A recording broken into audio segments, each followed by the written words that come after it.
Hey everybody, and welcome to episode 156 of the Revive Yourself podcast. Here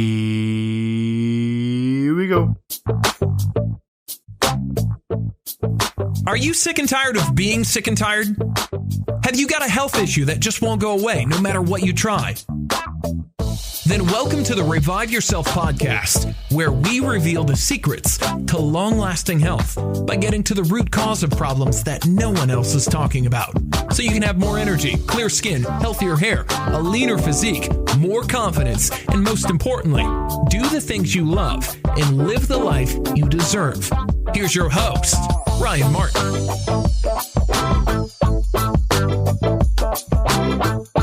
So guys, welcome to episode 156. I hope you're all well. There's been lots going on. I've actually been trying to get these shows out. I've got quite a few recorded, but there's so much going on. There's almost not enough hours in the day at the moment trying to help people get better. Well, helping people get better. Also trying to put out lots of content to wake people up about what's going on right now in terms of the coronavirus or the coronavirus or Novid-19, as things are going around in like the world. You know, people that are in the know. This is not about a virus. It never has been. It's about trying to take away our civil liberties and the last remaining freedoms, and police state, etc., and surveillance state. And so hopefully the world's been woken up by this. I just recently posted, that the COVID-19 is, actually the CDC stats have shown the flu jab in America is twice as deadly. I think it's twice as deadly. Let's have a quick look. I just put up a minute ago. Yeah, it's twice as deadly. Also, people under 50 are more likely to die in a car crash, and children are more likely to be hit by lightning. And yes, people are dying, but people are dying of regular causes that they've manipulated to look like a viral death, because even all the doctors and nurses have lots of them have left posts, left their jobs, saying they can't do this anymore because the treatment's actually killing them. And there's been 160 doctors that was on London Real talking about this and about how masks actually are causing lots of death as well. What not just the treatment, but masks, etc., which is nonsense. So, you probably all know my stance if you've been following me for a while. And I just think if you're going around self-isolating, wearing gloves and the mask, then you haven't got the moral high ground here. All you're doing is this action is going to kill far more people than COVID-19 ever did or will.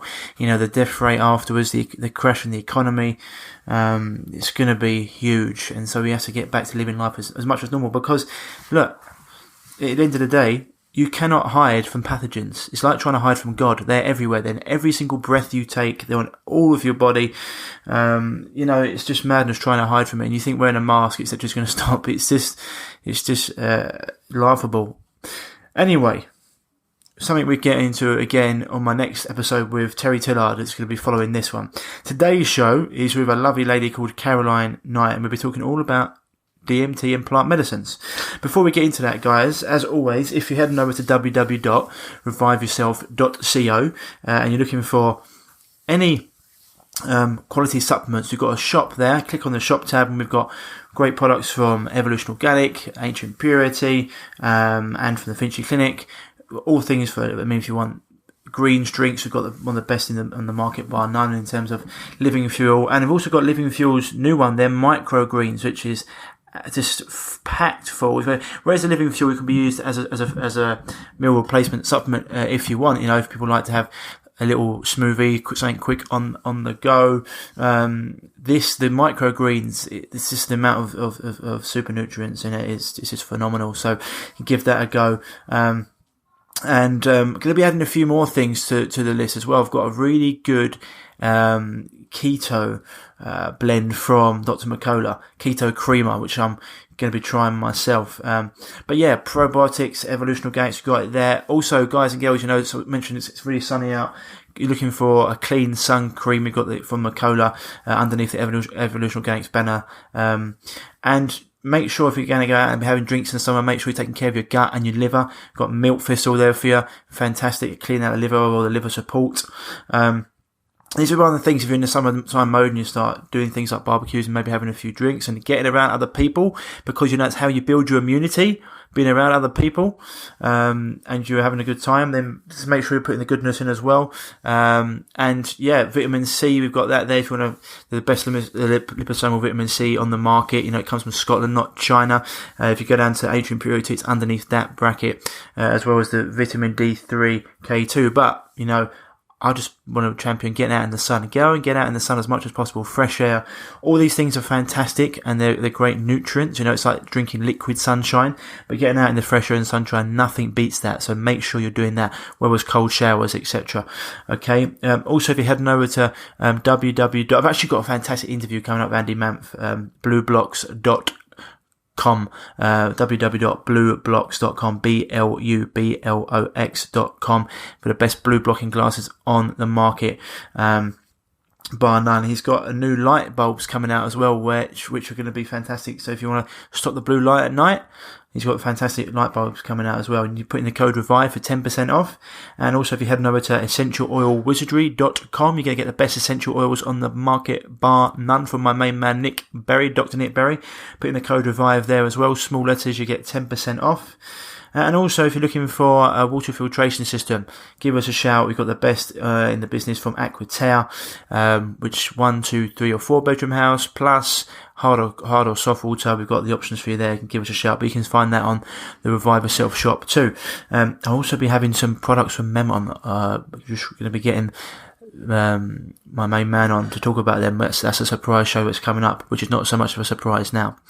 Anyway, also guys and girls, if you're looking for also mentioned before my book, if you go to www.thechronicfatiguesolution.com, if you're looking for a guide just to understand what you need to do to get or maintain your health, get healthy or maintain your health, it's going to give you the 3 big secrets to doing that, as well as other tips, protocols, and 52 easy to implement steps you can do right away. So yeah, that's www.thechronicfatiguesolution. We've been getting some great feedback on the book, so I hope you enjoy it.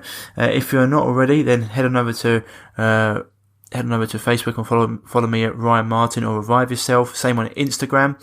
But otherwise, that's it for the start of the show. I want to get tucked into this one. It's a lovely lady called Caroline Knight. You can find her at www.dmttimes.com.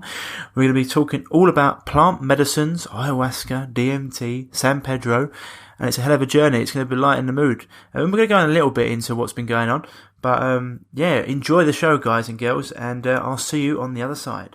And that, so I've turned it off. That's right. We can just cut that and put it together. No, I was saying I think they've done it to they've done it to lower frequencies again, but just when everyone's waking up to something to try and scare people, even though these things have before probably been living with us for a long time. It's problem, reaction, solution. Create the ultimate threat, and then you can bring in the ultimate solution, can't you? So it's not rocket science. So it's when you're awake to these things, and when you're awake to how they work, it becomes like a comedy show. Yeah, absolutely. So no, it's really nice to meet you, Caroline, and. Dig into it. I mean, when you actually made a comment, I was like, okay, this is interesting. And then just started looking on your website, and around your website, you got DMT Times, which is awesome. And then had a little conversation. But just for the audience out there, like, what's been your background? How did you get into that? Because I think you mentioned that you did a bit of health coaching beforehand. Yeah, well, health coaching in a loose sense of the word, but it's been a long journey, a similar one to yours. Originally, I got sick with a serious candida problem. And that's what started the whole path for me. But it coincided around the time of my awakening, where I started to realise that 9/11 was not what it seemed and things like that. So all of this was going on, and I ended up working in natural health as a result of all of my research. I was working with a few naturopaths. Ancient Purity was one of them. So I went on a long journey with that. So it started around 2011, and around the same time I was introduced to ayahuasca.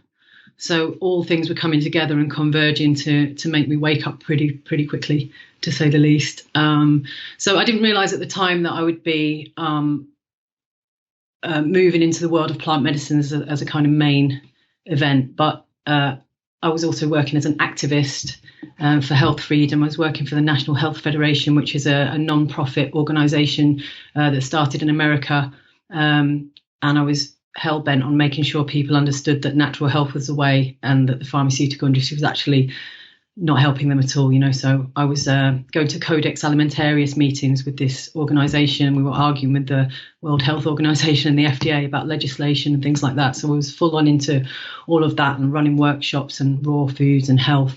So that was my path for a long time. And then once I started working with ayahuasca, it took me to a whole new level of awakening, because prior to that I was focusing on what was wrong with the world, all the problems that were happening.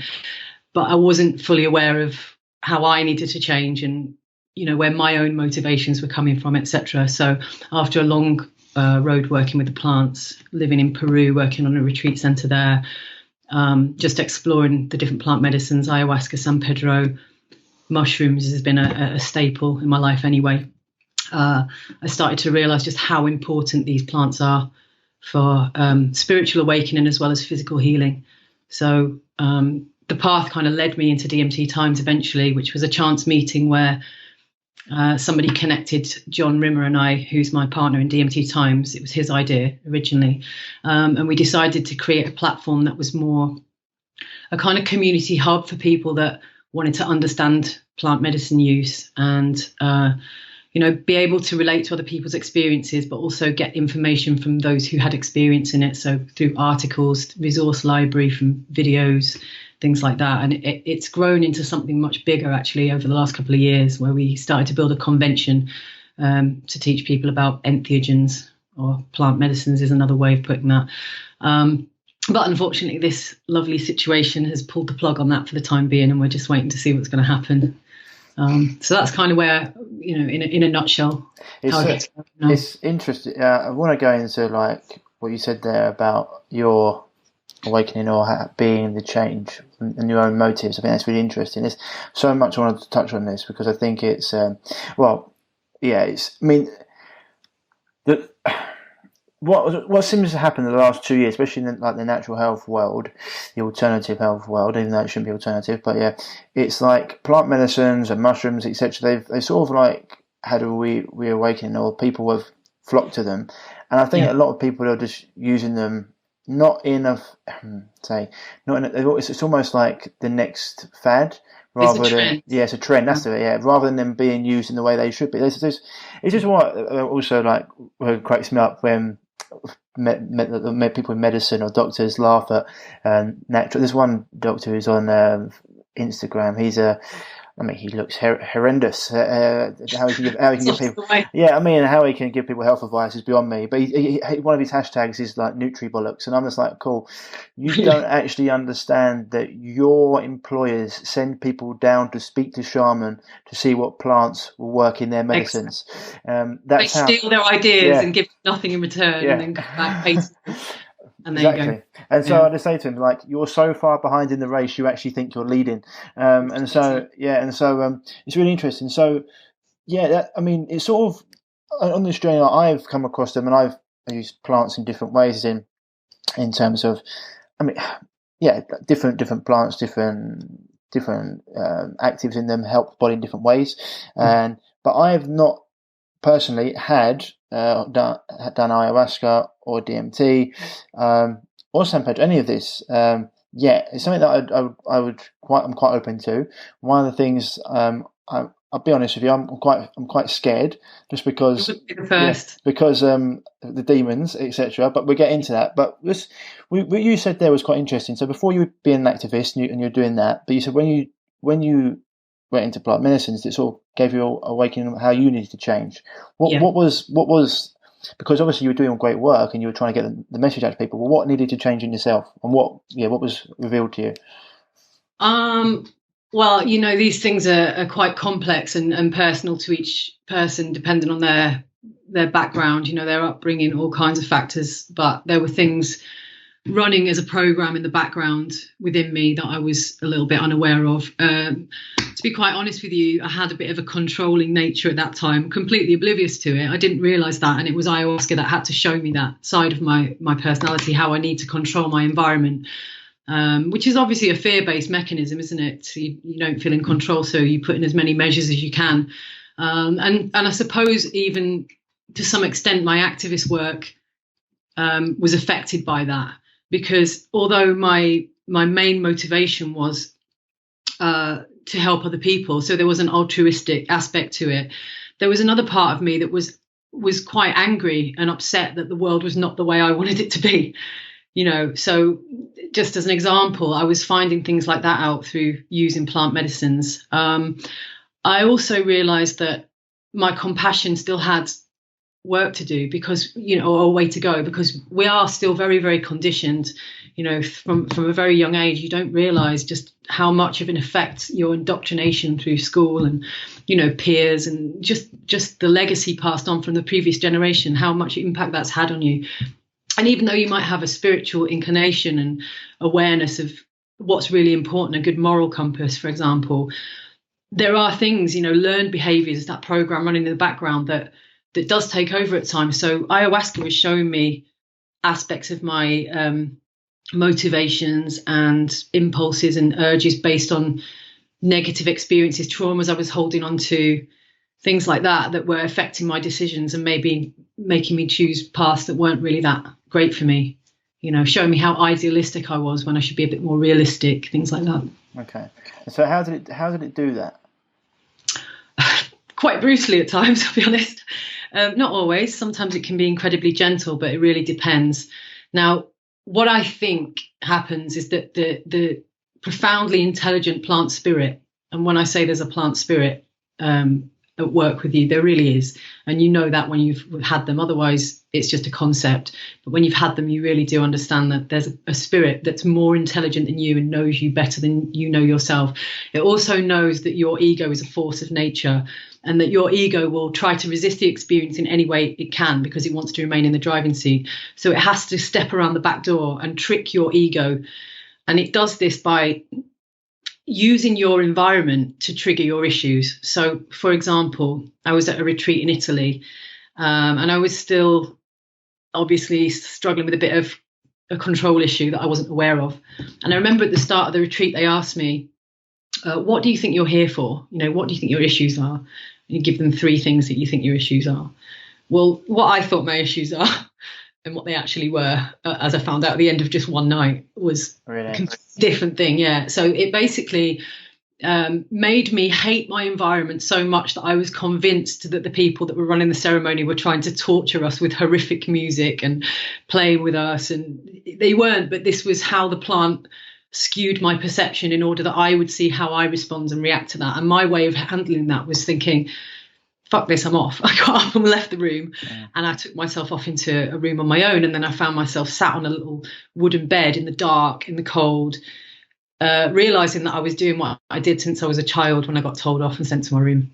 I didn't want to deal with it. So I decided, right, okay, well, I'll come out when I want to come out. It's kind of like that. At the end, it showed me the light in a few ways.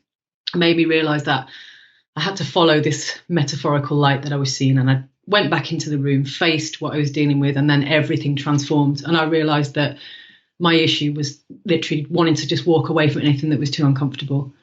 And when I stopped doing that and committed to staying in that space, even though I absolutely hated it at the time, everything transformed. It was like a whole new level of reality opened up in front of my eyes. And I realized I don't have to make these decisions that way anymore. That's one example. Yeah, it's a beautiful way of putting it. I mean, this is like, once you have that awakening, is it something that you have to consciously be aware of, like be aware of going back into your old patterns? I mean, does it? Yeah, because it's what you said before. I think it's really. You said you wanted to control life, and I don't know if you know who Peter Crone is. He's called the Mind Architect. He's someone I come across about not even a year ago, and been doing his courses. He's like one of my mentors now. He's fantastic. And he talks about how control. It's that illusion of. It's an illusion, really, because life is uncertainty. Yeah, there is no control, and like anxiety is worrying about a future that hasn't happened yet, and depression is looking back at the past. Mm-hmm. And when you can just go with the flow of life, I think it was Ram Dass. I think it was him who said, he said to him, how are you so content? He's like, well, I don't mind what happens. And that's like very. And I've been like controlling things. I know that's something I've had to work on, and I think. Even at sometimes, I think I'm a lot better nowadays, a lot better. Still areas of it, when you've got your own business stuff, you want to make sure. But you're more, in this kind of work, I've learned a lot compared to what I was when I was younger, you learn to go with the flow, and you can see how different you are. But that is something. Is that something you have to catch yourself, like, or be aware of it? Is it because in terms of it opens you up to it, but then you have to do the work? Definitely. I mean, I think a lot of people see some of these plants, especially ayahuasca, as a one-stop shop, like a cure-all for all their issues, and they get this impression that even if they have some profound epiphanies in one session, which is more than possible and actually quite likely, they feel like because they've seen the light, as it were, in that moment, they're going to just have it solved. It's going to be sorted. But the real tests come when you leave and you go back into your everyday life and you're challenged by the same people that were challenging you before, maybe a job you don't like, anything like that. And then you find the old mechanisms starting to creep back in. But the difference is usually that at that point, because you've already seen the light with the help of the plants, or however it happens, life can teach you that too. You tend to just recognize it, and then you've got an option. So I see it like you're not moving in a circle and coming back to the same place. You're moving in a spiral. So you're not going up and back down. You're coming around to the same point, but slightly higher vantage point. So you're looking back down and seeing how you reacted last time, where that got you. And it's like your triggers are still there. Your triggers don't necessarily go away. That can take years. Anything that's going to set you off. And you've got a moment where you can choose to pause and respond rather than react instantly. And that's what I found the plants have taught me to do. I still get triggered, don't get me wrong, but the ego is such a massive force. You're not getting rid of it. It's there for a reason. And I think this is a massive misconception that you can have an ego death and then from there onwards you're just enlightened. But actually you can have an ego death experience, but the ego is not actually dead. It's just that you've seen what you really are and you're the full spectrum of your being for a while, and the ego sort of dissolves into the background. But when you're back here in your 3D everyday life, your ego is there and it's working. And every time you make a little judgment about someone, or a prejudice or a preconception about someone, it's your ego doing it straight away. So you can't get rid of that, but what you can do is find a way to spot it as it starts to manifest, and then you can see what's really you, what's your soul, what's your ego. That's what the plants have helped me with. It's interesting because I think the ego's the ego's there for a reason, right? It plays actually a very important role in a lot of decisions, and like in terms of understanding. In one sense, it comes from a point of self-respect. I think it's a great thing to have, having that self-respect and having that ego along there. But then, as you said, then it can go over the edge, or like spill out over the cup, whatever you want to call it, in terms of making judgments like that. And then at the end of the day, when you're judging other people like that, it's just the reflection of how you judge yourself, so it's sort of just looking in the mirror, and it's like, well, and it can be hard, especially if you're trying to help the world or see, and people have got opinions that you think, I don't know how you're thinking that, and because in the day, especially people in our line of work, we just want people to be healthy and happy, right? We've got no agenda. We're not some people say stuff like, oh, you're crazy for thinking about 5G. It's like, okay, I'm not $1 trillion company.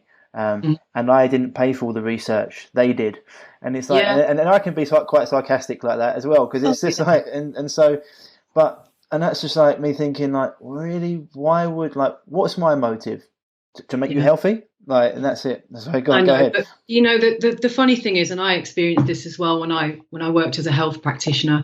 The minute there's any financial exchange involved, there's suspicion involved straight away. It's what are they trying to get from me, but at the same time, if you're giving stuff away for free, that's your energy, all the work that you've put in to get to the point that you're at of understanding. We're talking sometimes years of energy and effort, that is actually worth something. And I think I even heard you say in one of your podcasts that if there's not a fair exchange there, if there's no investment from the person, then they're not interested, really. They don't take it seriously. They don't value what you've given. So 100%. There is that. But what you were saying just a moment ago about people just thinking you've got an ulterior motive, and especially when it comes to sharing information about 5G or any of these aspects of the agenda that we're seeing rolling out now, what really baffles me is that people think we're getting something great from this worldview, as if I'm enjoying seeing that, as if I really am,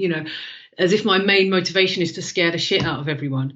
On the contrary, it's just that I can see that if you can't get onto this stuff, if you're so tenaciously clinging onto your worldview, you're actually going to be in a much worse place than you started off. It's part of the awakening path. Life throws challenges at you all day long. Nobody gets through life unscathed. Nobody gets through without any difficult experiences.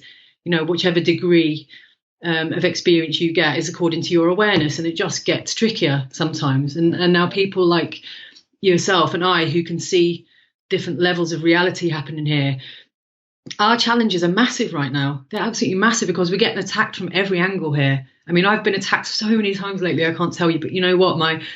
My spiritual awareness has led me to a place where I know when to just withdraw from these exchanges now. And I know what's worth my time, what's worth my energy, and who's just trying to bring me down to prove something to themselves. I mean, there's a lot of this going on, but it just shows the spiritual immaturity that we're dealing with. And this is why I think plant medicines is such a massively important thing right now. Because these are what show people what they're really about. They'll show you as well as the world, and then you're less inclined to behave like that. That's like, it is hard because sometimes you've got to realise as well, like other people's egos. Ego is a great thing. We people done it ourselves probably, like just to prove that we don't need someone or to prove someone wrong. We live in pain. Oh, I don't need you. It's like, yeah, okay, but you're going to live in pain. Yeah, but I don't need you. And so we've all done it when we're young. And so, as you said, like part of the hero's journey needs to go through those ups and downs and those, as you said, it's a spiral. You win, you go up, and you learn, you grow, and that's the whole point of it, right? And you have these challenges, these dragons, as Jordan Peterson would call them, like these dragons that come out. I don't know if you're familiar with Jordan Peterson, but he's yeah. And so he talks about and that's it. And but it's interesting when you talked about things that are there to, and we're going to go to spiritual awakening. But you're talking about like patterns and things you come into, and it's funny when you have your own business. I talk about this a lot, and it's not trying to be like whatever, like entrepreneurs or people that own businesses are like higher than anyone else, but it's sort of when you haven't got a 9 to 5 and you just go to work and come back and you can just chill. When your business relies on you, you do go down the world of self-development and self-growth, and you have to, otherwise, because no one's going to do it for you, right? And then you start learning about these things and about the mind. And I put my post up today. Tony Robbins said one of my favourite quotes: "Stop being excited by stop being afraid of what can go wrong, and start being excited by what can go right." And you have to look at all these patterns that have been put in place by your parents, by schools and stuff, and then. And if you're not in our world, you can understand why people would hold on to that belief, because they're like, oh, what, everything I learned is wrong, is it? It's like, yeah. That's in itself, that's ego, isn't it? Yeah. Nobody wants to think that they've been had, but we've all been had. Yeah, exactly. There's no difference there. It's just how committed are you to the truth? How much do you really, really want to know what's really going on? That's the thing. And a lot of people just don't. They don't want to be autonomous. They don't want to be self-responsible. They don't. They want someone else to take care of everything for them so they can sit back and scroll through Instagram or whatever it is. I don't mean that in an offensive way, but that's just a symptom of modern society. And it really turns me off quite a lot, to be honest, because I feel like that's what's holding us back is, this technological obsession that we're within at the moment as well. I mean, it's completely out of balance. It's hard though, isn't it? Because it's hard because in one way, it's a way of being able to get the message out like this. Yeah, but it's misused, isn't it? That's the thing. It could be used for much better ends. Yeah. So. Well, hopefully we're using it for better ends. I think we are. Yeah. So that's awesome. So, right. So let's get into it, because there's lots of different things that you've experienced. You talked about. Well, go just for people out there, because the other one that one of my cool guy called Mike Salimi, he's been on the show. He's a Czech practitioner. Do you know Paul Czech at all? No, but I heard you talking about the Czech practitioner thing. I hadn't heard of that actually before. He's Paul Czech's like holistic godfather. He's 58. He's been doing this a long time. He's based in San Diego, and when I went around and learnt from everything, I came across Paul a few years later and was like, this guy's put it all together. He understands, right. and Mike's gone in, and Mike went down to, I think it was Peru, and he did. We talked about Cambo. And he talks about how, it's, and the warriors used it, and it could be used for boosting the immune system. You can purge as well. I don't know if you go into that, but San Pedro, I haven't really delved into much. Can you talk a little bit about that for us? What is San Pedro? Yeah, San Pedro is probably my favourite plant medicine of all. It's not particularly prevalent over here, but it grows in the Peruvian Andes. mainly, and it's treated over there with reverence because it's seen as a direct line to God. Really, I mean that's essentially the description of an entheogen anyway. But San Pedro is the cactus that contains the mescaline. So most people have heard of mescaline, and it's present within peyote as well. But there's different alkaloids in the San Pedro plant, in the San Pedro cactus, to peyote. So the experience is a little bit different. San Pedro for me is an illuminating experience. It doesn't teach you in quite the same way ayahuasca does, which is to take you down into the depths. It's almost as if the vine itself, the way that it grows in the jungle, is representative of the experience that it gives you. It will take you on some deep journeys into the undergrowth, you know what I mean? And as above, so below. Yeah, but with San Pedro, it's reaching for the light. It's a huge tall cactus reaching for the light constantly, and that's what it tends to do. It reconnects you to nature. It makes you feel very much at one with the outside world, and you can use it for an introspective experience or introverted experience if you want. But what I find quite often is that it makes me really want to connect to other people. I feel very heart opened. I want to express how much I love it. Sounds like MDMA.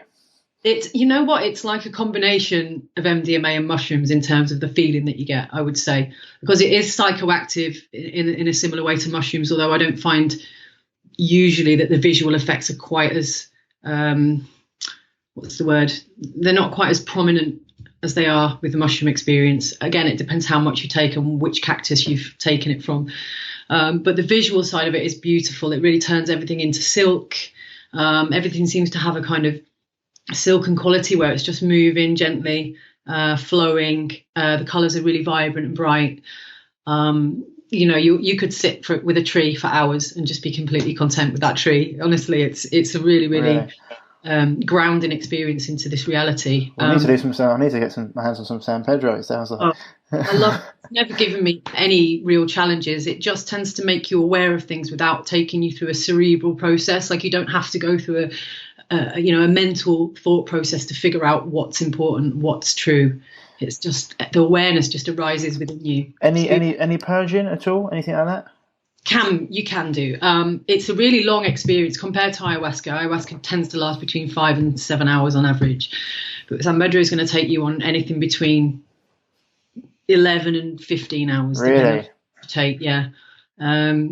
I actually met with it quite recently, and it was a good 13 hours that time. Really? But you lose all sense of time. There's no awareness of that. It's just out the window. So you're just very present. So I didn't notice it. I can't remember what I was saying now. Why was I talking about that? Just talking about just about how the experience, how it's very different to, like, it doesn't go down to the depth. You're talking about it's enlightening. Talking about it doesn't really purge. Oh, the purging. Sorry, that was it. I'd forgotten. So some people will purge. Usually, in a group on retreat, you might get 1 or 2 out of 10 that might throw up in the beginning. But it's usually just, I think it's the alkaloids upset the stomach a little bit more than that you need to purge in the same way you do with ayahuasca. It's pretty standard with ayahuasca. Some people just, it's an alien substance going into your body, so you feel a little bit out of sorts, a bit drunk for the first couple of hours, maybe a little bit sick, and then after 2-3 hours you're fully in. Do you have, like, are you is it functional? Like, can you? Oh, yeah. Do you eat and you go about your normal life or not? Yeah, you wouldn't eat for the first couple of hours usually. You wouldn't want to, but a good few hours in, 6-7 hours, food can taste absolutely phenomenal on San Pedro because it all the senses are heightened so much that you feel just joy to even eat a banana. You know what I mean? Oh, wow. Yeah. It's absolutely beautiful, yeah. You know what? Now you've mentioned it, I think I jumped on your site last year and I think I did read a little bit about it. And when you said that about the cactus, I was like, I think I have read a little bit about this actually. And that was one of the ones I was like, how comes I haven't heard more about it? And the fact you said, your explanation of it sounds fantastic. So I'm surprised because people, a lot of times, ayahuasca, mushrooms, DMT get a lot of say exposure, especially now. And so okay, so this is the one thing I'd ask with these things. Would you do like one on one day, one on another day, or do they need to be taken apart, or can you take them together, or or is it a bit like disrespectful to mix them and stuff like that?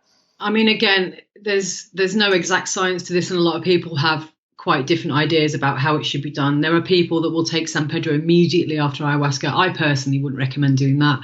It's not the sort of thing I think is really helpful, because I think a better way to do it, and this is the way that I've done it on retreats, because I have run a lot of retreats now with ayahuasca and San Pedro and mushrooms in the past. So we would do 2 ayahuasca sessions, then have a day off, and then do a San Pedro session. I know that some people wouldn't agree with that, but what we find is that you do a lot of deep work with ayahuasca, a lot of purging. It's very heavy for some people. Some people it's actually blissful, don't get me wrong. Oh, is it? It can be absolutely, the most mind-opening, beautiful experience ever. But at the same time, some people have to go through a lot of traumas and personal demons to get out into this place of peace, which most come to straight afterwards. But then we have a day off, and we'll allow them to process what they've been through. We'll integrate, we'll talk them through everything. And then after that, the San Pedro session is a lot lighter, because people have already purged a lot of their work, purged a lot of their the demons and the hard stuff they've got to deal with, So no, so sorry to cut you off. I say it's really interesting. I mean, this is okay. So with ayahuasca, and then you've got DMT. So people say like DMT is like ayahuasca it's almost like it's the workman's trip. It's been called, because it's 15 minutes, or I've heard it been called before the workman's trip, or like City Boys trip. It's only 15 minutes, for example. Yeah, very very powerful. So DMT is like ayahuasca in a shorter punch, but more powerful. It's different, right? One comes from a secretion of a toad. It depends which type you're talking about. Okay. So the 5-MeO DMT is taken from the toad. Yeah, that's Bufo alvarius. Then the other one, the Cambo, is taken from a completely different frog. I'm not massively familiar with Cambo. I know a bit about it, but it's not something I'd want to talk too much about. I'm no expert with Cambo, but that's not psychoactive in the same way. Yeah, that's what I'm saying. It's not psychoactive. Yeah, Cambo is You're talking about 5-MeO DMT, which is frog poison, and that's smoked. But the DMT that goes into the ayahuasca brew is the same DMT, or from one DMT plant or another that people smoke. They may turn it into freebase. They may put it into a changa mix. But either way, that's the way you can smoke DMT. But with ayahuasca, they'll put one of the DMT containing plants like Mimosa hostilis or Chacruna or Chaliponga into the brew, and that gives the psychoactive component, or the visual effects, basically. So you'll feel that you're going through a completely alien realm with the DMT. But the ayahuasca is the vine, Banisteriopsis carpi vine, which is the purge. They call it la purga, which is the part that makes you throw up and cleanses your body and guides you through the DMT realm. So the spirit of the vine is what takes you through the DMT realm. So if you're going to smoke DMT on its own, you don't have that plant spirit with you, the guidance of the vine. So DMT can be quite a different experience having it on its own. So ayahuasca is going to last, like I say, between 4, 5, 6, 7 hours, maybe, dependent on the brew and dependent on your constitution. And that is going to be a very long, drawn-out experience of smoking DMT. And it can be on a par in terms of intensity, although you might have a bit more dexterity. With DMT, it's going to probably stop you from moving at all. You're going to forget your body. You're going to be... It's like your spirit just disappears out of your body and goes into this DMT realm. But what I find with DMT is that because you don't have that guiding spirit, you're just there with your normal active mind trying to make sense of all this crazy stuff that's happening so fast. It's quite difficult to retain the information, whereas ayahuasca slows the experience down, and you can perceive what's being shown to you and taught to you through the DMT visions, as well as the other awareness that comes through the plant. Right. And so you've taken both? Oh yeah. Past, yeah. And so so in your let's say opinion, your expert opinion, what is there one that you'd say, okay, like I've done that now, that's enough, or are they both using for different things? Okay. I think it really depends on where you're at in your life, because life can change, and you can find yourself going from feeling like you're up here on top of the world, on top of your game, to some curveball coming out of nowhere, and you finding yourself in a dilemma or a position where you don't know what to do, at which point I would say I would be more likely to turn back to some of the plants. I don't think personally that I would use DMT solely for that. I've personally used DMT as more of a kind of exploratory substance, but because I get more from ayahuasca personally, and I'm getting the DMT experience as well, I would prefer to use ayahuasca. I would go back to ayahuasca. At the moment, I don't feel particularly called to it, and I listen to my intuition. When I want to use it, I know, it comes to me through dreams, it comes to me through synchronicities. I know when it's time. But I drank it a lot in the past as well, from 2011 onwards, and I feel like I went through a really, really deep process of understanding the world, of understanding myself, understanding universal energies as well, all through that. So it got to a point where I didn't really feel like, for the time being, there's not that much more I need to do with this plant. And so instead I've taken the path of helping other people to understand what this process is about and what this journey is about through DMT times. So I feel like I work with the plants more in that way at the moment. But I would say, yes, you can go back to it, but I think it's important to know when. You mentioned earlier about recreational use of it, like a city boys trip or whatever. Yeah. I think, to me, that's like, it's not really respectable of what's going on here. And then people, go ahead.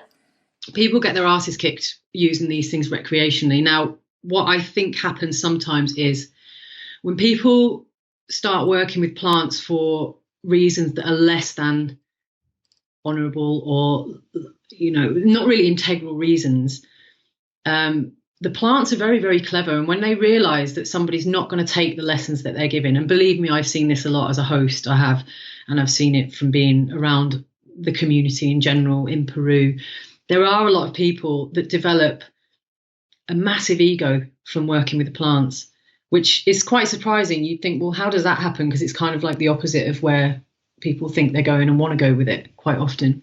But some people go into it in the first place with no intention whatsoever of working through their issues. It's like you say, they're just going to it because they want to experience, the other realms, what's out there, what's on the other side. Don't really have a lot of intention of doing any work on themselves. So I think, the people that go to the plants over and over again don't listen to the teachings, use it as almost a way to bolster their own ego and develop a superiority complex where they'll start going around telling everyone else, I've seen God, I'm at one with God, I've seen God, you guys have got it all wrong, you need to this, that and the other. It's surprisingly common. But what I think's happening is the plants realise that you're not going to listen to what they're teaching you. There's no humility there. So they'll let you run with it. They'll let you trip yourself up in everyday life. You're going to go out there and carry on like this. Eventually it's going to come back to bite you on the arse. Life is going to teach you another way. And I think that the plant allows people almost to run with that perception, because one way or another it's going to come back and you're going to learn, but it just may not be in the moment with the plants. You know what I mean? Yeah. Recreational use is, I just don't think it's what these for. They're medicines. You don't take medicines unless you're ill, right? Right. And you go into the intent of that. This is why, like, manifest. It's the same with all reality. Like you when you do it sounds ridiculous, but it's amazing, the energy, like how you can manifest certain situations, how your thoughts become reality. This is something that talks about, and once you've gone through it and you actually truly understand it, and once you actually have that paradigm shift and you break through it, like, it's hard to tell people because it's like you're never. I've put something out a few months ago, and I was like, those who think they will never heal likely never will, because your mind's so powerful. When you start to understand, I'm actually talking about this with one of the guys. I'm going deep into. Got a guy who's working with some technology that mitigates 5G, and I'm getting him on the show. And what he's actually talking about, he said, because the government aren't going to stop at 5, they want 6G, and this is all based on radio waves. He's trying to, and so, but he's trying to develop 9G. Because 9G is not going to be radio waves. And I said, how does that work? He said, well, like this. He said, close your eyes. I said, okay. He said, when was the last place you went on holiday? I said, Spain. And he was like, okay, think about being there. I was like, yeah. He went, that's how it works. I was like, oh, okay. He said, well, because right now we're in this human of radiation, so they're not going to do this. I need to take it to the next level, so we'll have this. And he said, in the meantime, I've got this technology that I'll be going into, so that basically puts 180-degree force field around, protects you, which we'll get into once I've got him on, because I want to go into a few questions that people have. But this is interesting what you're saying, that about that having that intention, having that desire to work through things rather than just taking them for like a laugh, or to boost the ego. Because humans are like that, you know. So, I've done this. You've been Tenerife, or I've been 11 Tenerife, sort of thing. And so it's like people can do that. So one of the things I've actually been asked, because one of the things I want to get into, and I think it's on the same sort of question, is that I haven't taken it yet because first of all, I haven't come across anyone. I'd want to sort of do it in a safer environment. It'd be interesting. Maybe I was looking about going to Peru or something like that. And one of the people before this is actually going to probably go out in September. It was before this happened. But having like a safe environment, being around people that knew what they were doing, that was a big thing for me, you know. But because I think, from the experiences I've heard of, and even you said, the lessons they teach you, it sounds like it's terrifying, right? Oh. And so it's like, right. And I'm quite good with just going with the flow, because I've seen people take other things and they fight it, and I'm like, just relax. And so I think I'd be quite good with it, but the demons do scare me a little bit. Well, I think it's completely natural to be a little bit afraid of the unknown. I mean, it's almost a human. It's human nature to be afraid of the unknown to a certain extent. But your power and strength lies in embracing the unknown and walking into it and letting the door close behind you. And this is what life teaches us, but it's also what the plants teach us. So what the plants do is they concentrate the experience. It's almost like a metaphor of your path in life, your daily challenges, and they'll concentrate that into an experience and force you to deal with it in the moment. And I think that's what people are scared of. It's like, what's within me that I haven't dealt with yet? What have I pushed down so far that it's almost at a cellular level making me ill? What is that going to come out? You know, and sometimes it does, but other times it's incredibly gentle, and it will teach you in a much more motherly and calm, serene way. You just don't know what you're going to get, and I think that's why people are afraid of it. And I've had some absolutely blissful experiences where the healing has come from just realizing that I'm being too hard on myself. You know, you can be addicted to healing as well. People can be obsessed with the idea that there's something wrong, and that in itself is an illness. Yeah. And you know that I don't think I had that exactly, but I think I was very, very focused on doing everything meticulously for a long time. You know, because it's a different energy. You know, you can come to it from energy of obsessiveness, which is fear-based, or you can come to it with an energy of self-love, which is I want to be the healthiest I can be. I want to help everyone else to be the healthiest they can be. But there is a fine line there, and some people aren't quite aware of what side they're on. So it can teach you just in a simple way about how you're looking at things, or it can bring up, you know, things you really don't want to look at. And that's what people are scared of. But on top of that, there are other realms that you perceive, and there are beings within these realms, which people talk about all day long when they've done DMT. And these beings are of a different nature. You know, some of them are absolutely benevolent and some of them are really not. And this is a reality that you may experience when you step out of this realm and into another one.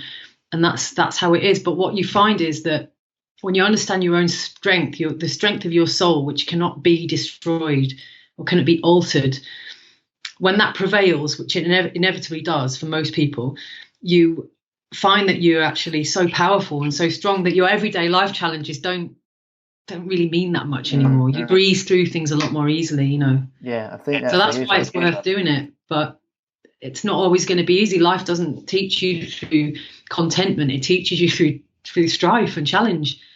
That's how you get to know your own power. 100%. I think like the Indians are. I don't know if you studied Ayurvedic medicine. You probably have.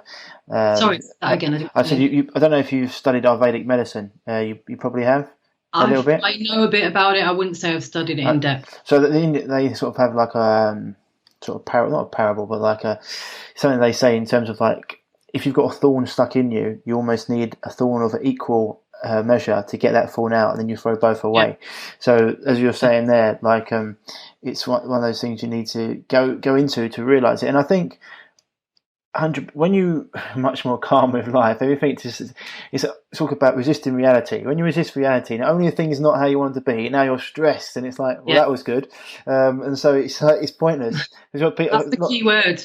Resistance. If you resist anything in life, you're not going with the flow. Right. And the thing is, people are hell-bent on finding a particular specific outcome, which is controlling.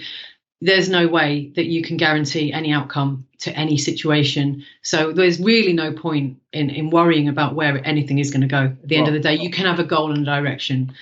But if you're going to get stressed out and pissed off because things don't go the way you want, I mean, it's like a toddler throwing its toys out the pram. It's pointless. They're not going to achieve anything.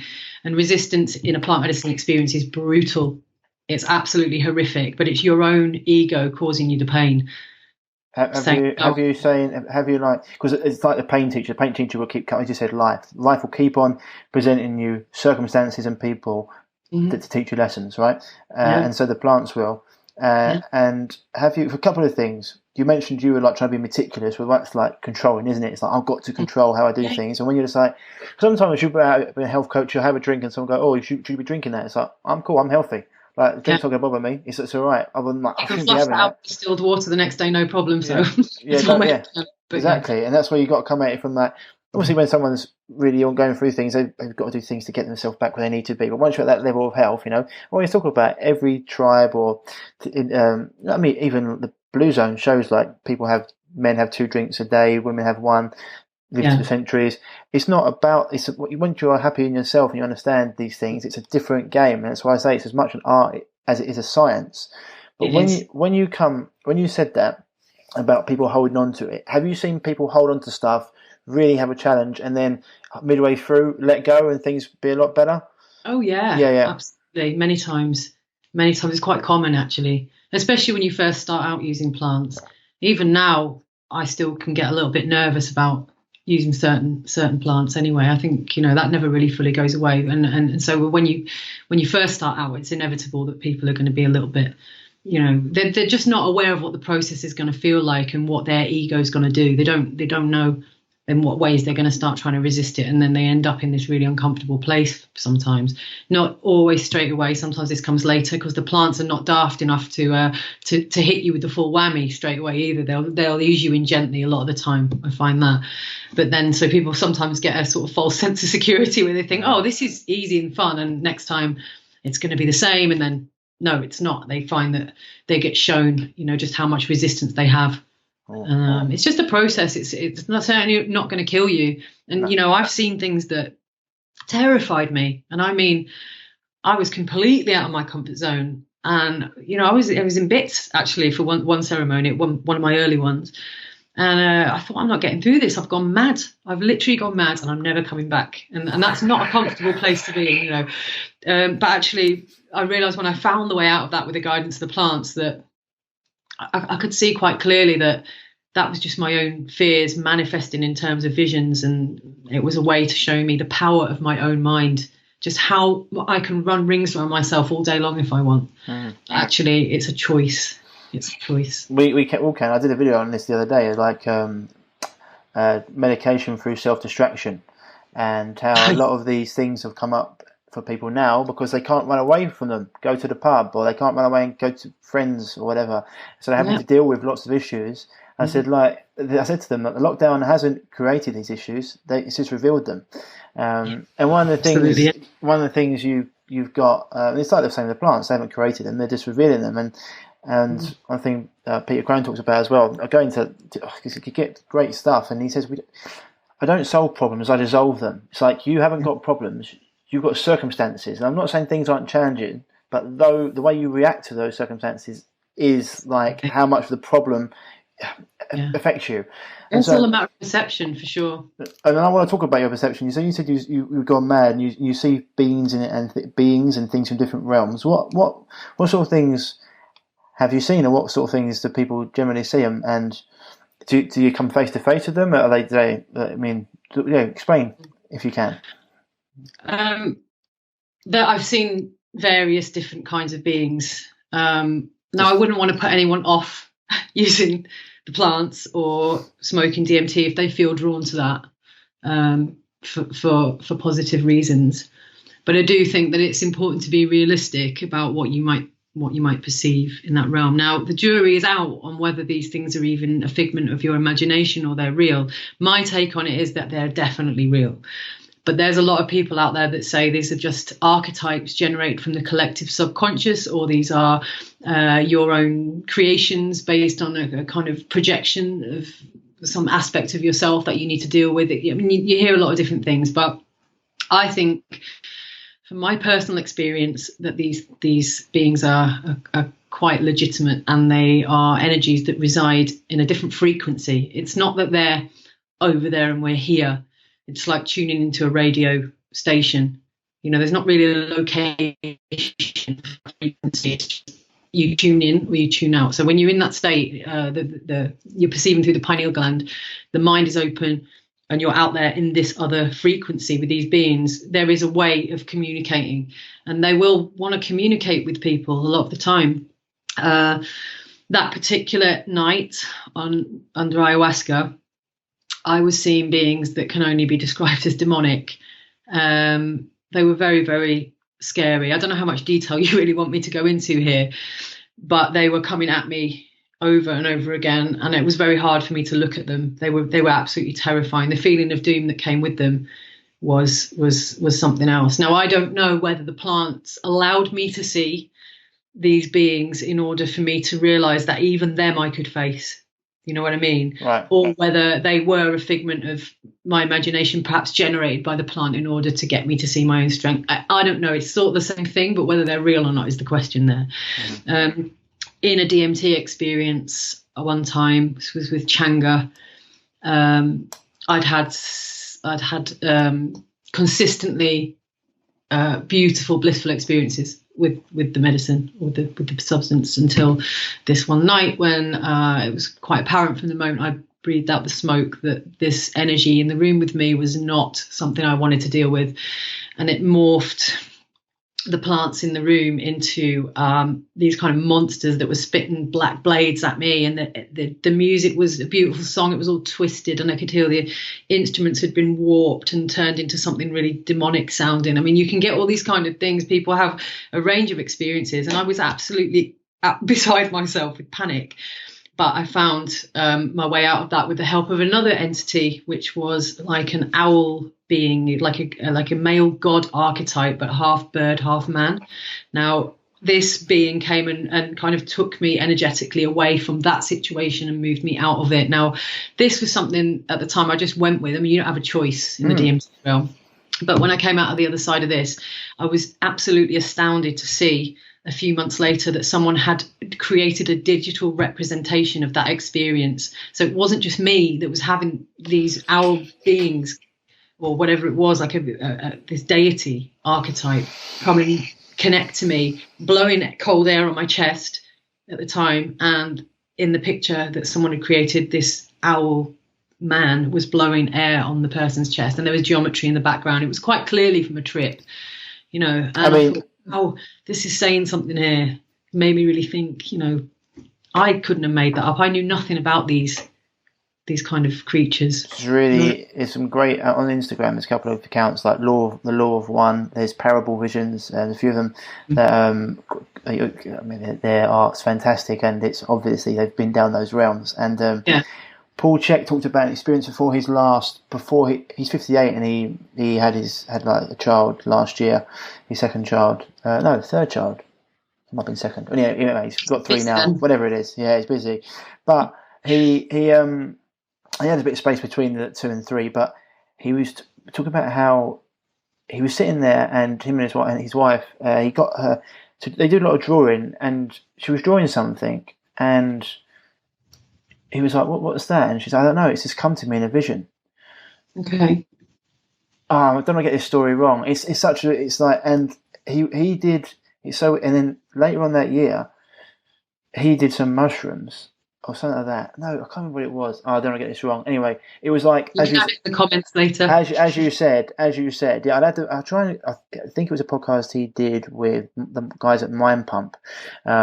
Anyway, he said that he talked to spirit, and he talked about the child and what it would be. He was like, I didn't want a child. He didn't want another child at his age and stuff. And so this child is really important because it's going to be. And whatever she was drawing, something happened when they gave birth, and that image was very prevalent. I can't remember what happened. They saw it like you did, like it come to them, and I was like, oh my God, how that like.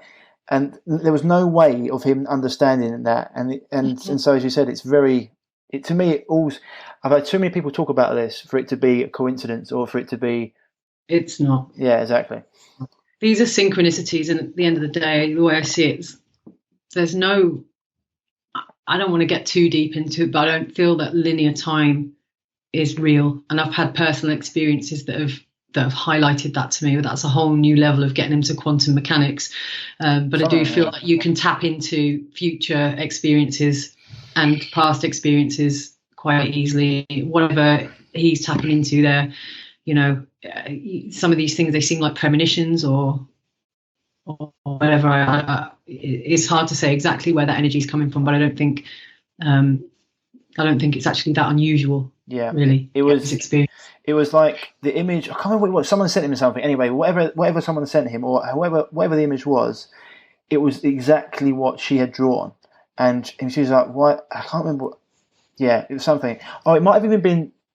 Actually, it might have even been that she drew this plant, and she didn't even know what it was. And then and then she come across it, and they looked it up, and it was said like, it's amazing how my memory works. And then when they looked at it, it talked about what this plant represented, and then they were like, "Oh, this is linked to us having this child," for example, you know. And it was like, when they come across it, like she'd never seen this plant before, never ever. It come to her in her dream. She drew it, and then she found out what it was and what it represented, and it was like, and it makes perfect sense. Yeah, and it was just like, amazing. You're communicating with the source energy. I mean, it's like the Akashic records. Everything that ever was, has happened, will happen, is already there. It exists now. It's only now, right? So if you're tapping into these energy fields, whether that's the Akashic records or just the collective subconscious or whatever, you know, we're developing extrasensory perception at a rate we never really have, or at least it's uncovering itself now. Telepathy between people, etheric nudges, where you're basically finding you've just thought of someone, then they're going to text you 10 minutes later, you know, things like that. Someone you haven't spoken to for 10 years even. There's, you know, these things are starting to happen now. With that actually happened to me the other day.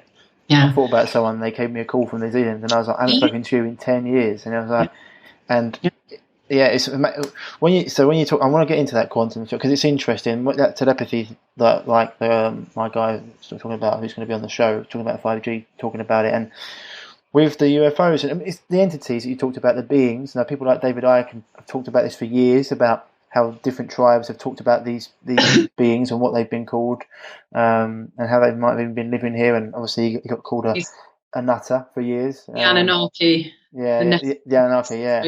Yeah. He's been talking about that for a long time. Yeah. It's interesting because some of the things you're mentioning seems like it could be along those lines as well. Yeah. I would say that some of the vision that I had, the one that I mentioned when I was on the retreat, some of those faces looked like I would imagine those beings to look like from the research that I've done on them in the past, but then I can't really say. Yeah. It's hard to say. I don't know if they're really linked. I think these are hyperdimensional entities, and I think there are maybe entities that exist in different forms, maybe in human form as well. There's a lot of that going on, I think. Yeah. It's interesting, but when you've been down there, it's like, I think Joe Rogan says, I don't think anyone should be president or prime minister until they've done some DMT or ayahuasca, because it allows them to see things at a different sort of level, and it gives you a spiritual awakening, something you want to talk about. And before we sort of gone over it, but we get into it a bit deeper. One of the questions that I've got asked a couple of people, because I had a few of them. One's about synthetic DMT and natural DMT, how they compare, and a few of the things. One was like having a trip sitter, like a shaman. Do you need a bona fide shaman or a trip sitter, or is it just someone? I mean, can a friend just do the same job? You know, make sure nothing's going to go wrong. Is it just about making sure nothing's dangerous is happening, or would you say that people who are doing it need someone there? In your experience, wouldn't recommend doing it on your own, especially if you're at the start. I mean, you could, if you're smoking DMT through a pipe, the minute you hit that pipe and breathe out, you could just drop that burning ash all over your legs or whatever, set yourself on fire. Not on your own, but would you need a shaman rather than a friend? Okay, I think it really depends what you're doing. I don't think with DMT, I think it's quite different because it's quite a quick experience and you can't really communicate with anyone normally. I mean, maybe a little bit, but there's not really anyone that can guide you through that apart from to make sure you're physically okay, I wouldn't say. But with ayahuasca, etc., I feel it's quite important, well, very important really, to have a knowledgeable shaman with you. And I don't necessarily mean that has to be an indigenous shaman, although they obviously have knowledge that is very difficult to communicate to Westerners for various reasons. I think that they may have an edge in some ways, but in other ways, I feel that understanding our culture the way we do as Westerners, and understanding the trials and tribulations that Western people go through, actually working with a Western shaman can be quite beneficial as well. But I do feel that having someone present to guide you through, someone that knows how to work with energies and prevent you from being interfered with by external energies, which I do think is quite a real possibility. It's important to be protected and safe in that space. And if you're working with someone that knows what they're doing, there's no reason why that wouldn't be the case. People do it all the time on their own without any serious side effects. But what happens if you are on your own? I mean, anything could happen on a physical level. You could just fall down the stairs. If you're not fully, aware of what you're doing, you could physically hurt yourself. You could find yourself battling with things that you were really not ready for, that a shaman would help you through. So I don't really recommend doing it without one. That's my personal opinion. But okay, yeah, it sort of makes sense to me. I think it was coming. Yeah, it's. I think it's the same as anything, right? If you're getting into something the first time, you want to be surrounded by someone who knows what they're doing, because it's like you wouldn't get on a plane and fly it yourself, would you? No. So from my point of view, I get it's a bit different from that, because I think it's like, because there's certain drugs and things people do, it's a bit different to this. I mean, 7-8 hours of the experience as well, it's a long time. If you're not around someone who knows what they're doing and things do happening. And the one about DMT and synthetic DMT is like, can synthetic DMT really replicate what nature has provided? Because do you know what I mean? It's like taking ascorbic acid rather than natural vitamin C. Is it something different? When you refer to synthetic DMT, are you talking about extracted free-base DMT? Uh-huh. I mean, it's still been extracted from the plants. Okay. So it's just in a different form. It's in a crystal form. People do say it has quite a different experience, between changa, which is just in the leaves smoked, with some herbs, basically. I don't think the experience is massively different, really. I mean, sometimes lasts a little bit longer. Isn't there? Sorry, maybe I've got it wrong. I thought there was also one that they're actually making, that they've actually tried to make in labs. Okay, so I don't know if you're talking about the same thing here. There is a new psychedelic substance being created in a lab from a Silicon Valley group, if that's what you're referring to. I thought they were doing this because they were saying that obviously there's not enough secretion from the frog. They don't want to stress out the frogs. 5-MeO are you talking about then? Synthetic 5-MeO? Yeah, that's what I think. Okay. I can't, to be quite honest with you, I'm not fully conversant with 5-MeO. I haven't had it myself. Right, okay. So it's not something that I could really tell you a massive amount about. I can only probably tell you the basics about it. But there's 5-MeO DMT present in certain other plants as well, certain grasses, and it's to varying degrees. It can be extracted with difficulty for a lot of them. But I don't know about creating a synthetic 5-MeO in a lab. Okay, I thought they were doing that. Maybe I've got that wrong. You might be right, to be honest with you. I've been focusing more on ayahuasca and DMT. Yeah, I'll look into it. I thought there was something, because I remember watching something. I think even Louis Theroux went and did something once with it, and I think there was Louis Theroux. They go. Yeah. Oh, right. Okay, I didn't know that. And he went and did it in Mexico, I think. Just across the border, and then he was talking about how they were getting the frogs and Mexicans, etc. And he was talking about how this is quite stressful for the frogs, and how there's not enough, and they were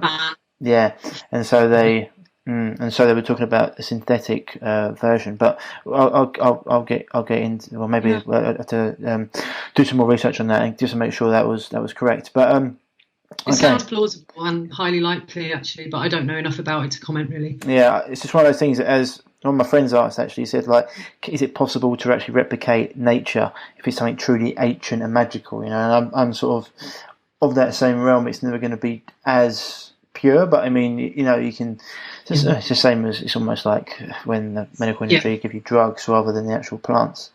For me, it's all about staying as connected to nature as possible in terms of all medicines, and anything that's been synthesized has not got the vibration, the spirit of whatever that was originally, the plant. It's just not there.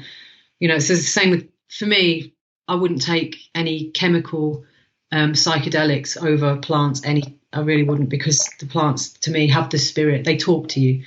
It's not the same thing at all. And the way that the chemicals can make you feel later is a bit dirty and not quite. I don't feel like you learn as much from them. You may still have a more open mind, or be visualizing through the pineal gland to a certain extent, but I just don't find it quite the same. It depends. Obviously, it's like you need purity as well with certain things, right? It's like the more pure you can get things. I understand. Like, talking about San Pedro, it sounds really eye-opening. So it'd be something I'd definitely be interested in trying. The other thing you're talking about. So all this has come around to basically a spiritual awakening, which I think is something you said we're quite spiritually immature, and that has a lot to do, I think, with. I mean, it talks about how we've been taught what to think, not how to think, and the ego and left brain logic, and losing our sense of intuition and gut feeling, and that's all nonsense. That's all, you can't explain it, so it must be nonsense. I think we're literally taught what to think, as you say, from the day dot. As soon as we're able to think, we're told how to think, what to think, why to think, what to think about. It's like it's mad, really, the level of conditioning. And what you're saying, because I want you to go with this, but just for people out there, it's like people now will search Google. 92% of people search Google. If you haven't watched it yet, go out there and watch the film The Creepy Line. It will show you why you want to get off Google Chrome, and why you want to get off Gmail, and why you want to get off Google Search. They're manipulating searches. If you haven't listened to Dr. McCullough's interview with Paul Chek, listen to that. It'll show exactly how they're linking adverts to, it's like illegal, they're linking adverts to medicines. They're getting rid of people's searches. So you instead use a search engine called Quant, which is, Dr. McCullough, for example, he had the biggest natural health website in the world. His hits have gone down 600% because they just literally banished him, because all of his information goes against the medical industry, which is to sell more drugs. And I said before, it's an industry. They don't celebrate when their drug sales go down, just when they go up. So you'd be really, and so when you're searching through Google, you've got to understand who's paying them to put those results there, and who benefits from you getting that first search. So use Quant, use the browser Brave, Brave search engine Quant. And I just want to just want to get there for yourself, because we talk about spiritual awakening.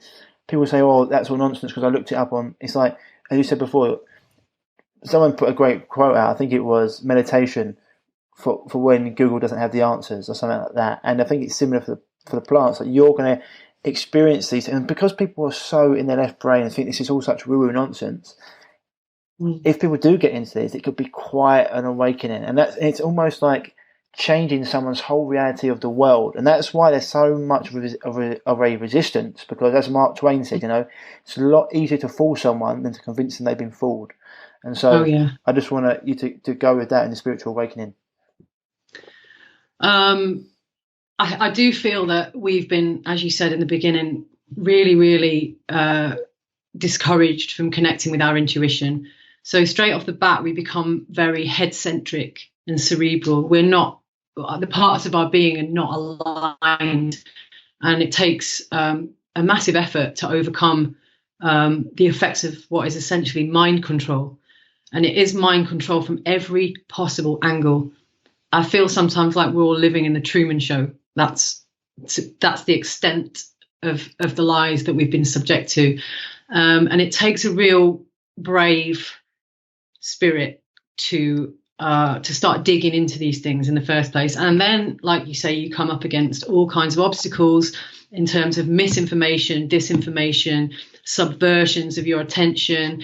It takes, I don't even know how to put it into words, the effort that it takes to overcome all of this adversity in terms of awareness. And it's all supposed to direct you away from spirituality. That's the definition of indoctrination, isn't it? It's to make you think a certain way so that you will behave and react in a certain way. And we look around us now and you can see the effects of this everywhere. It's crazy, people fighting to defend the system in some massive Stockholm syndrome type situation where they're not even prepared to look at anything that you're saying. It's instantly dismissed, confirmation bias all the way. There's nothing open-minded about it. Then you've got all these intellectual and academic types. They're my least favorite because they've convinced themselves that intelligence and intellect are the same thing. They're absolutely not the same thing, because how you apply knowledge is what leads to wisdom. How you use that information is what I consider to be intelligence.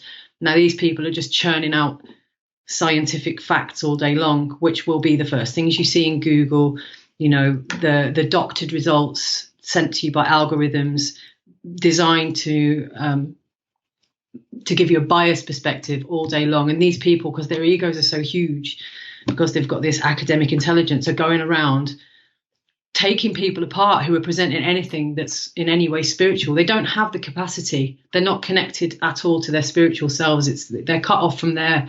It's a head-centric scenario. Everything's cerebral. And if it can't be explained with rational or logic, then it's rubbish. And that's what we're up against now. There's that, and then there's people who are just too frightened to look at anything, really. So this is what I'm talking about, spiritual immaturity. It applies to both camps there.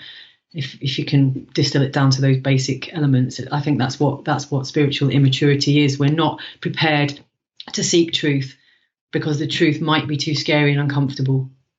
Bottom line. But the true power lies on the other side of embracing what it is real, accepting what is real. And that is, it takes guts to go on that. I understand that. It's not always pretty what you see. Oh, as you said before, it's a lot easier to give in, right, than it is to keep on going out, because it is a battle you almost have to win every day. It's like, so, and as you mentioned there, that of scientists or academics, bought and paid for science is tobacco science. Yeah. And so I always talk about scientists today, scientists today are just modern day prostitutes. They can get paid for whatever results they want to get. And I can't remember who it was, but it's like, as well, you talk about what they're not even asking these questions. Man should be judged not on his answers, but on the questions he asks. And science, modern day science, I put a quote up the other day, it's 50 to 60% of the medical syllabus. They even get taught in medical school this will be obsolete in 10 years when the research comes out. Whereas nature doesn't change, right? And so science is just today's the latest form of ignorance, I think it was Albert Einstein who said. And so, this is where quantum physics and things like that get into, and this is the realms that other people need to understand, and this whole spiritual awakening. But you're going to get these, and at the end of the day, look, as you said, the plants will teach you, the pain teacher will teach you. Some people need to learn the hard way. It's the only way they learn. And it's the other reason why I charge for my services, because if people are not invested, they won't take it seriously. So this is why it's important. It is an energy transfer, right? If you're going to plug yourself into myself or yourself, people need to be invested, because we need to protect our energy as well, right? We do. It's interesting what you say about investment, because even when it comes to knowledge, there's always an investment required, whether that is a massive amount of time. That's one aspect. But for example, if you go to use plant medicines, you're going to find that they taste very, very, very bitter a lot of the time, or something that's going to it's going to be hard to keep it down, to get it down. You're probably going to want to throw it up. It's all that. It's almost like it requires a commitment. Knowledge requires commitment, and these plants will lead you to the truth, just as life will. When you apply, this commitment to find it, you will be led to the truth one way or another. But it is not an easy path. That's just the nature of reality. That's how it goes. So you wouldn't value it otherwise. If it came to you easy, it wouldn't mean anything. I talk about it. It's like, man values something. The value of something is almost in proportion to how much effort it took you to get there. If that makes sense. If things are easy, they're not valuable, right? It's just, and when things have taken you time to get there, and then it's like, right, cool. And then you understand, and when you've invested that time, that energy, maybe money, whatever it is, that's why you're like, okay. And life will always bring these things up. You either learn the hard way, or you keep on doing the same thing, and you keep on. It's like relationships. The universe will keep on bringing you people, or bring people back into your life until you learn that lesson. and some people never do, and that's true. And it's like they're addicted to the pain or the drama, or self-sabotage, and you said before, it's just a lot of, you've got to be to do this and to try and get to help people, or even to just take plant medicines, and to in a way which is, you're actually looking to get something out of it. You've actually got to be invested in it. You've actually got to be wanting to become a better version of yourself. Otherwise, it's just, you said, it's just playing. It's almost playing with fire, and you're going to get. It is. And so for people out there that are looking to get into this, or like to learn more about it, I mean, your website's a great place to head to, right? DMTtimes.com. DMTtimes.com. Yeah, it's designed to be a full resource. Obviously, there's more that can be added all the time. It's a big job. There's actually only two of us running the whole thing anyway, so it's quite a time-consuming thing. But we always add as much new content as we can all the time. So there should be always something new for people to read. There's an experience library. So what I do is turn people's experiences into articles, so they're kind of in a digestible format. And people can then go through and find experiences they want to read about via the kind of categories and tags, etc. So there's a library of information which we're always adding to. We still want more experiences. It's getting people to write them up and send them to us is another thing, So if anyone's got any, please do let us have those. But that's one thing. We've got a whole load of videos, articles on consciousness, on awakening, on obviously all the plant medicines. There's a lot of different stuff on there, so it's just worth having a good look around. There's events listed on there. I mean, it would take me a long time to explain the site to be honest. If people want to go and have a little dig around, they're going to find some valuable information, I'm quite sure. Cool. And is that where people can contact you if they want you? Yeah, I mean, they can contact me through the site or the Facebook page, DMT Times Online. Both a good place to contact. Awesome. Anything else you want to add? Yeah, there was something I wanted to say about what's actually going on right now. Go for it.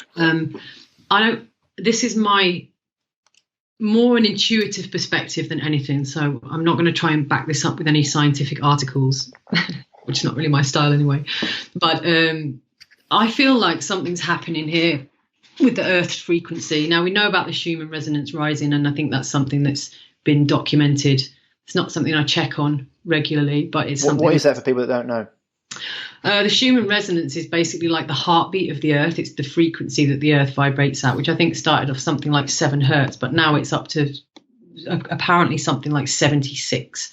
So it's gone up hugely since this was probably around 2012 or 11. I mean, that would have to be checked. I don't want to go down on record as saying that categorically, but that's my approximation of how much that's grown in the last 10 years. Now, this is just information that's come from just a bit of research here and there, and just a kind of amalgamation of intuitive understanding based on my own experiences as well. But I feel like the Schumann frequency rising right now is quite possibly causing the heat that's happening that they're calling global warming or climate change or whatever. It could be, as the Earth frequency rises, so is the temperature, so is everything else. And we are being called as beings to rise with that frequency. Our own frequencies are waking up naturally anyway. So this, all this stuff that's happening right now is causing an awakening. So it seems to be based on the circumstances, but I think it would be happening anyway. And therefore, this play for our captivity, which is what it really is designed to stop us from rising with this human frequency. And I think they're doing this through 5G, through other electromagnetic waves, which are messing with the Earth's biosphere. So by messing with the Earth's biosphere, they can disconnect us from it. I think that's what all these satellites are about. I mean, I'm just putting this across as one possible take on what's going on. And the reason I'm saying it is because I feel like with the Earth frequency rising naturally as it would, and this is resulting in the kind of awakening that's been prophesied back in the day by the Mayans and everything. This is written, what is happening now. It is destined to happen. So what I'm seeing is these dark forces are playing out their role in all of this, and it's almost going to be a foregone conclusion that we are, the bad guys don't win in the best movies, do they either? You know what I'm saying? It might sound like wishful thinking, but I feel that this process that's happening here is a kind of opportunity for us to grow up spiritually. we're being told to pull our socks up now. It's like, here's the facts, here's the details, here's what's actually really happening to you guys. What are you going to do about it? Here's your choice. Are you going to rise to that frequency, or are you going to succumb to the fear frequency and get sick and ill? Is that what you're going to do? Here's your choice. So my advice to everybody, if you want to come to plant medicines, they are going to help you to find the truth. It may not be an option for you right now with the current situation, but whether it is or it isn't, you can still commit to finding that truth. It's all about moving up through the layers of reality until you discover your own power and what you really are. And I think that's where we all need to be at right now. We need to use the adversity that's happening to us to awaken spiritually. And that is what life always teaches us to do, but it's just done it in a really concentrated way right now. So these are the times to be alive. They really are. No, it's a massive opportunity for us. Yeah, I'd definitely say that, as I said before in the show, this is like their Hail Mary pass, like they're trying to do everything they can to lower the frequency, because consciousness is awakening, and people. I put a tweet out earlier today. This has never been about a virus. This has been about power, control, and taking away our civil liberties. And hopefully the world's waking up to it. So, Caroline, it's an absolute pleasure to have you on. Definitely we'll get you back on, I think, at a later date, and we can talk about other things. But thank you so much. And for people out there, www.DMT Times, you can find you on Facebook at DMT Times as well. DMT Times online. DMT Times online. Awesome, Caroline. Thank you very much for coming on. Pleasure to talk to you. Welcome. Thank you very much too, and I'll speak to you soon.